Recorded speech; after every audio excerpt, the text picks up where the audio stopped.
So please stop emailing me asking me for exercises that will train your reflexes, because you can't train your reflexes, but you can train your hand-eye coordination. I'll explain in a second.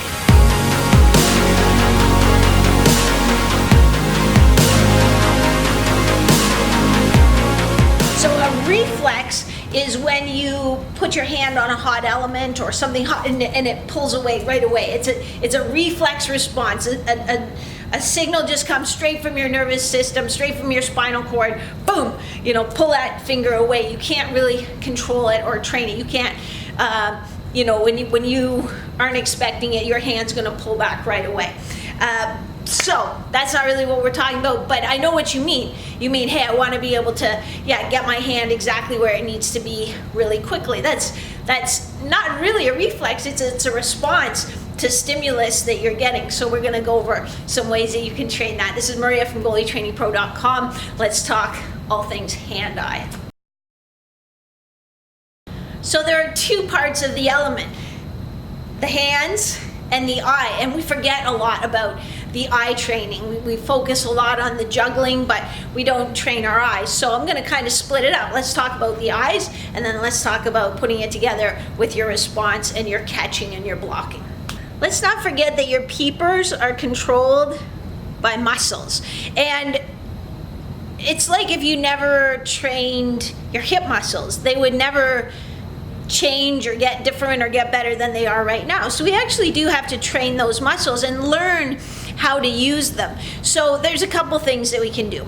Really simple one is just to look without moving your head. So keep your nose straight ahead and then look all the way to your right, look all the way to your left. So you can do some repetitions that way. Then you can look up and down, and some of you will find it's hard not to move your head a little bit as you go, and then you would go on a diagonal. So looking up here, down here, up there, down there. And you could even videotape yourself doing it and see how smooth is that pattern. Do I stutter? Do I have trouble? And then you would go on the other angle. And you'll probably find that one feels better than the other. And then you can mix up the pattern. So side to side, up, down, diagonal, diagonal, diagonal, diagonal, and just work different patterns like that. To see kind of, okay, well, is that improving anything? If you have your thumbs out to the side and you bring them forward until you can just see them in your peripheral vision when you're looking straight ahead. And then you'll look to see how much further you can see as you go with your eyes.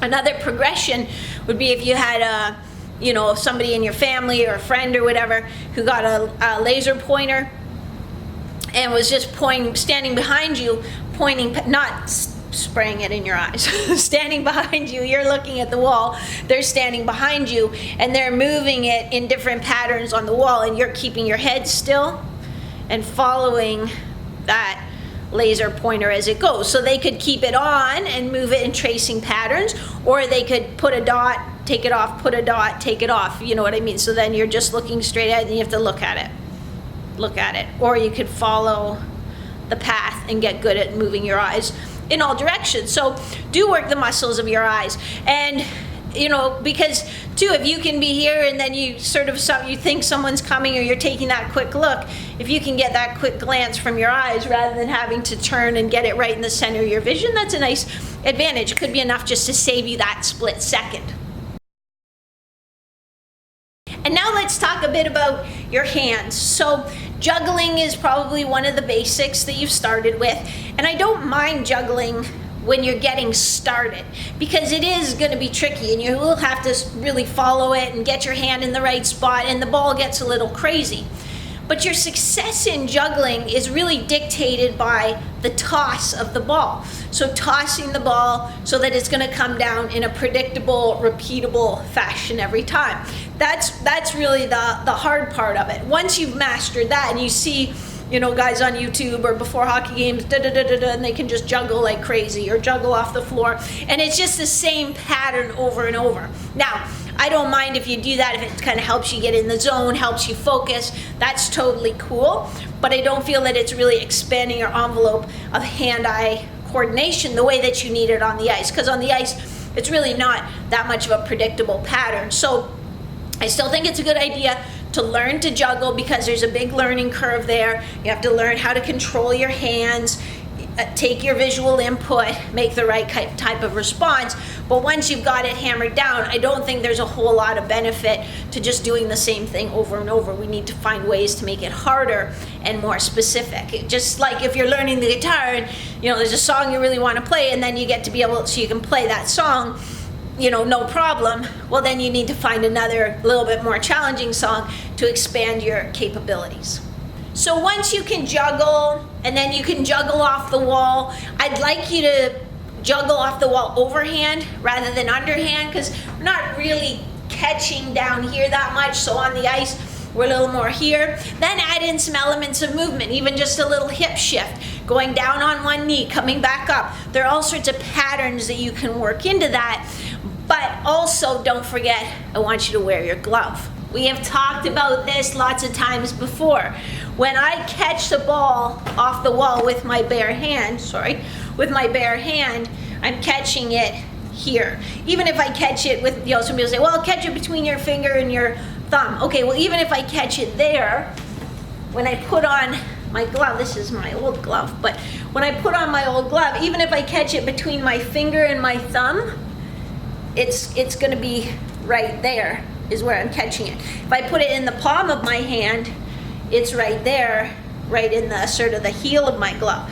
So that's exactly what I found when I was doing hand-eye catching. I was not too bad, but when I was on the ice, the puck was still, you can see all the puck marks off the heel of my glove, off this part. It was really frustrating until I just looked at it and thought, oh yeah, because I'm supposed to catch here, but I'm training my body that when I see, and your body doesn't know, like, oh, but now there's a pocket, and the pocket is about 4 inches above the palm, so we're gonna make that adjustment.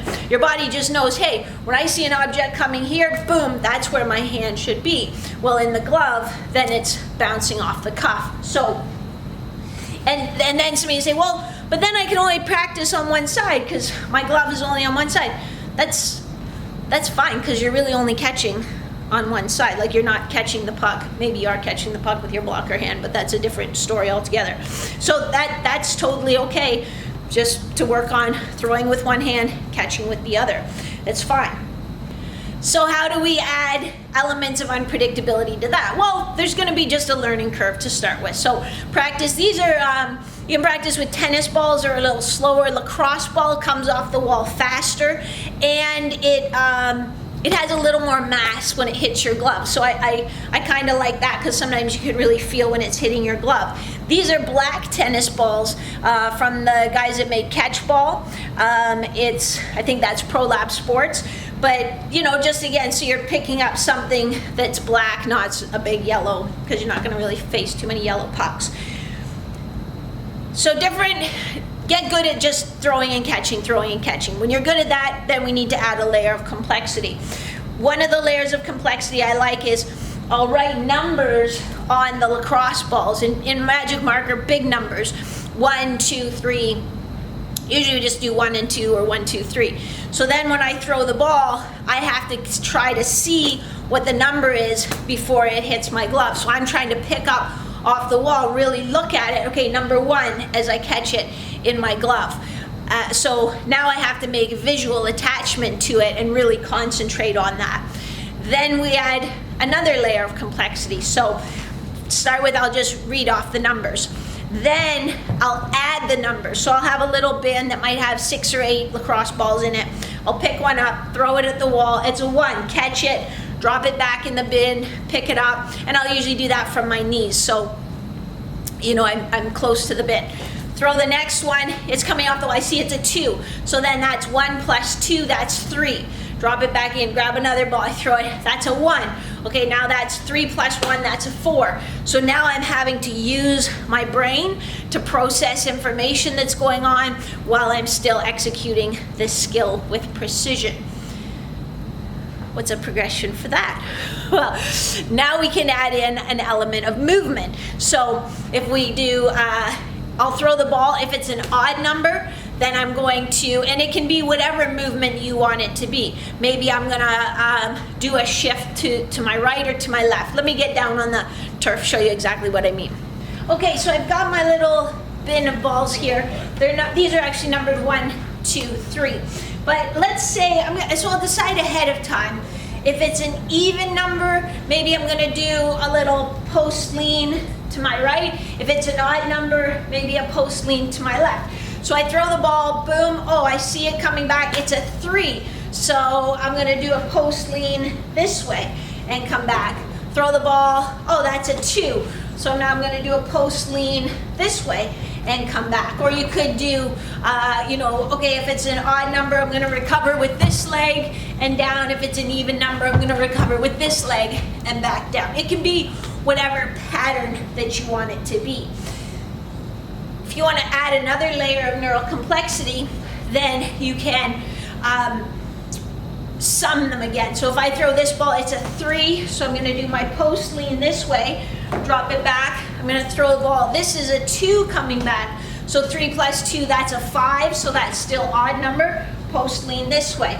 Now I'm going to throw a 1, it comes back, 1 plus 5 is 6, so it'll be a post lean this way. There's basically limitless combinations. One of my favorite ones, it requires a partner, but you'll stand or kneel about 6 to 8 feet out from the wall. Your partner stands behind you, so you can't see the ball coming. All you see is the ball hitting the wall and then coming back at you. I really like those black tennis balls for that one too. So then you're just in your ready position, and you can vary your ready position.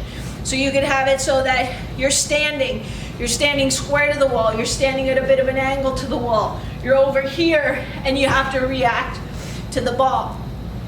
I think that's another drill that you could do with your blocker as well. And with the blocker, I'll put out like some bins or like a recycling bin or something that's turned on its side that is the corner. So then if I'm gonna block the ball, I'm trying to aim it and get it where I want it to go, not just like, shoot it away. But I know some of you just use the back of your hand as well, and I think that's probably okay. I would maybe put on my blocker and see how the back of my hand correlates with sort of the center of the blocker to make sure, again, like this, I'm not teaching myself to hit a spot that isn't where I actually want to hit it when I'm on the ice. And then you saw that we were playing around with some of these out in Colorado at the Global Goaltending Retreat.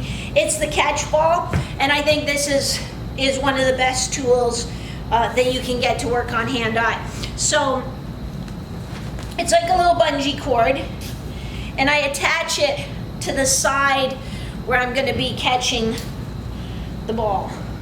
So so enough slack, so when I'm standing up, the ball's on the ground, there's a bit of slack, and I've made it a little bit more because that makes it a wee bit easier. You're gonna wear your glove for this one as well. It's really hard. I did a nice video with Dusan Sidor who showed us kind of how to throw the ball because there is a learning curve to it. But yes, you can use your glove for this one as well, and that's what I suggest you do. But now you don't have to go searching, through the rink to find a place where you can throw the ball. You can just bring this, you can do it anywhere. You live in an apartment or in your bedroom or the basement or anywhere, you can do it. You can also add in agility drills as you're doing it. And again, we covered that in the video we did with Dusan. I'll post a link down below so you can check that out. But this is, so I'm terrible at it, I'm just learning. But this is kind of what it looks like.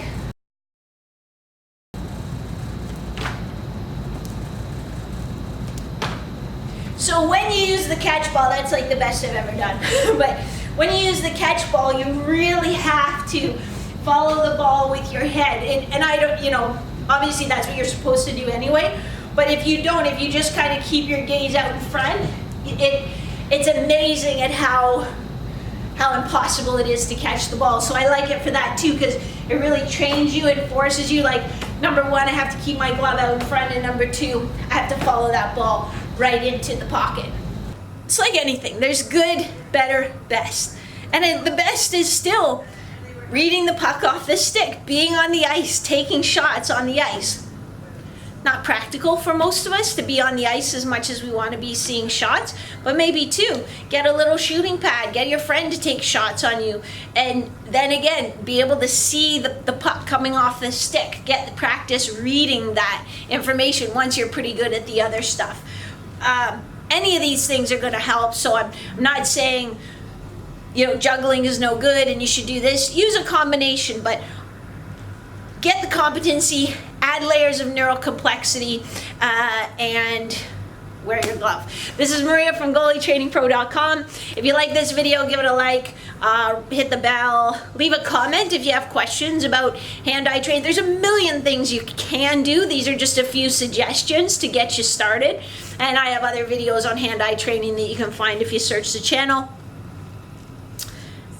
If you're looking to get better flexibility, you feel like that's really where you need some help, I've got a free app. It's called the Butterfly Challenge. You can find it in the App Store. Just go to whatever your Apple or the Google Store or whatever it is.